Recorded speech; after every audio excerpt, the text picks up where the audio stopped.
Good morning बच्चों। ये आपका बसंत का पार्ट 2 है, दादी माँ, जिसे कि हम आपको ऑनलाइन क्लास के माध्यम से पूरा पढ़ा चुके हैं। इसके बारे में आपको बता चुके हैं कि दादी माँ में लेखक आपको क्या बताना चाह रहे हैं, अपनी कौन सी बातों को बता रहे हैं, क्या क्या उन्होंने महसूस किया है, कैसा कैसा चीज़ें उनके साथ घटित हुई हैं। तो जैसे कि बच्चों, सबसे पहले उन्होंने बताया कि मेरे अंदर, अगर उनको जब कभी वो बीमार होते थे बच्चों, तो वो जो थे थोड़ी बहुत बीमारी को वो बहुत हल्के में ही समझते थे, सोचते थे कि उन्हें अच्छा लगता था कि हल्का सा बुखार होना, हल्का सा सिर दर्द होना, है ना। लेकिन इसी तरह से चीज़ें कभी हल्की नहीं होती हैं बच्चों, कभी कभी वो चीज़ें बहुत बड़ी भी हो जाती हैं। उसी प्रकार से जब एक बार उनको बहुत ज़्यादा वो बीमार हो गए, ठीक है बच्चों, तो उससे उनको क्या हुआ कि उस बीमारी की वजह से वो तरह तरह की बातों को याद करने लगे। क्योंकि कैसे वो बीमार हुए थे कि जो ये आपको बताया ना, क्वार का महीना, बरसात का आखिरी महीना था, जिस समय उन्होंने तरह तरह की चीज़ें महसूस की, है ना। और लेखक ने बताया बच्चों आपको इसमें कि क्या हुआ था कि जब वो पानी एक जलाशय में, जैसे पानी बरस के इकट्ठा होता है, तो वहाँ पर बच्चे उसमें कूद कूद कर नहाते थे। उसमें उन्होंने भी किया और वो बीमार पड़ गए, है ना, और उनका बुखार बहुत ज़्यादा हो गया। फिर दादी माँ ने बच्चों उनका इलाज किया, है ना। दादी माँ लेखक को जब वो दिन में चादर ओढ़कर सोए थे, तो आकर के उनके पास छुई, उनको, उनके माथे को, उनके पेट को, है ना, और उनको दालचीनी का लेप लगाया था, है ना, और मूंग की दाल की खिचड़ी बनाने की सबके को हिदायत दी कि उनको ये खिलाया जाए।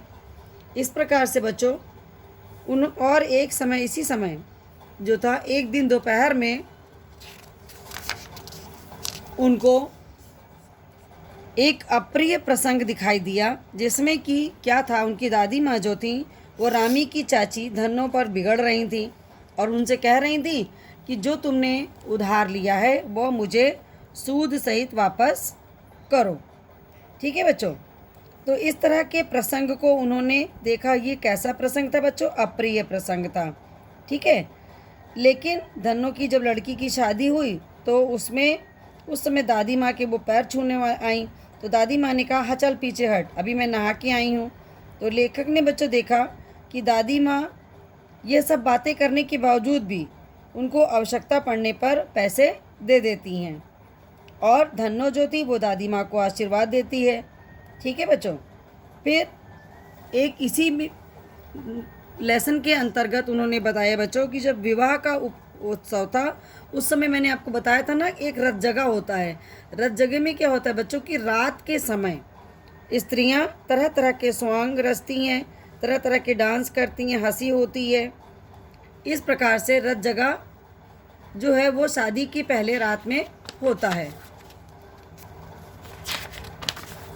इसके पश्चात लास्ट में बच्चों आपको ये बताया गया कि दादी माँ कैसी थी। वो एक स्नेह एवं ममता की मूर्ति थी। दादी जी के जीवन का एक महान गहन अनुभव था बच्चों कि जब दादाजी की मृत्यु हुई, तब उन्हें संसार उन्हें कैसी लगा, झूठ की टट्टी मालूम होता था। और उसी समय क्या होता है बच्चों, ऐसे दुख के समय में हमें पता चलता है कि हमारे शुभ चिंतक कौन हैं। ठीक है, तो इस प्रकार से दादी जी ने उस समय अपनी बचत की हुई चीज़ों को अपने बेटे को दिया और कहा कि तुम अपने पिता के ना रहने पर जो भी आवश्यकता है उसे पूरी करो।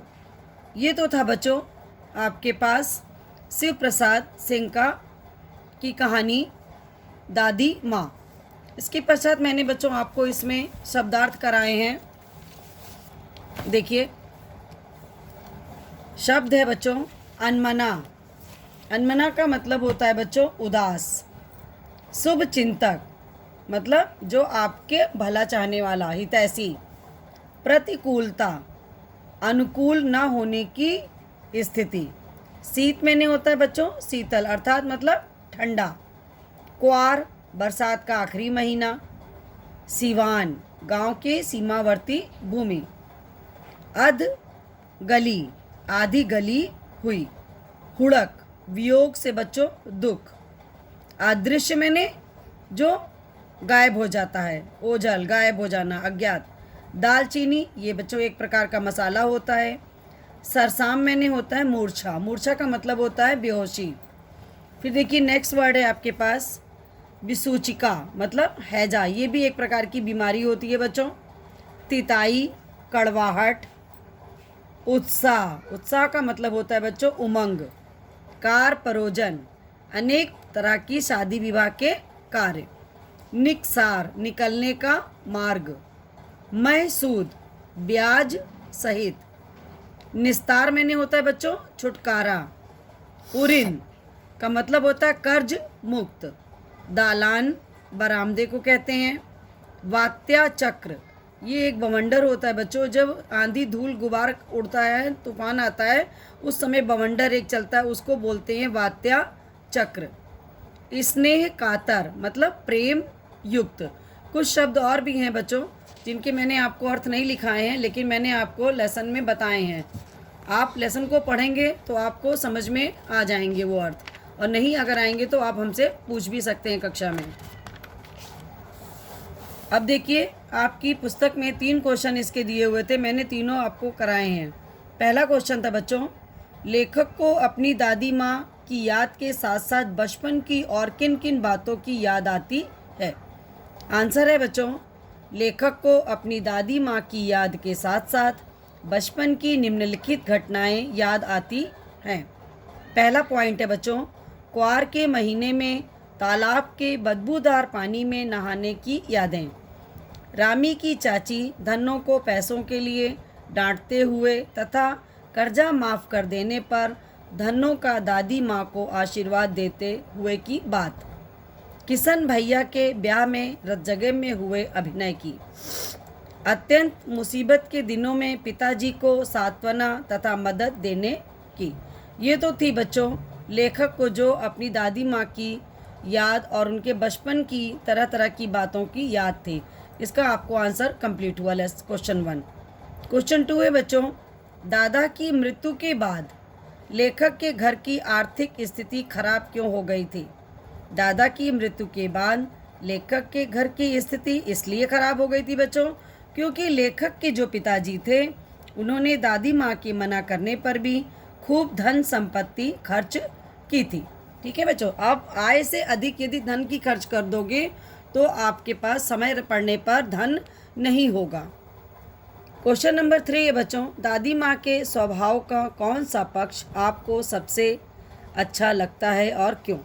बच्चों, दादी माँ के स्वभाव के सबसे अच्छे पक्ष में मुझे उनके द्वारा दूसरों की मदद करना बहुत अच्छा लगता है। समय असमय पर वे ज़रूरतमंदों की पैसों से मदद करती हैं। समय पर रुपए पैसे वापस न मिलने पर वे डांटती भी हैं। उनका कर्ज माफ़ कर पुनः उनकी मदद भी कर दिया करती हैं। अर्थात दादी माँ बेटा स्नेह और प्रेम की मूर्ति हैं। तो इसलिए आपका ये दादी माँ लेसन कंप्लीट होता है। धन्यवाद बच्चों।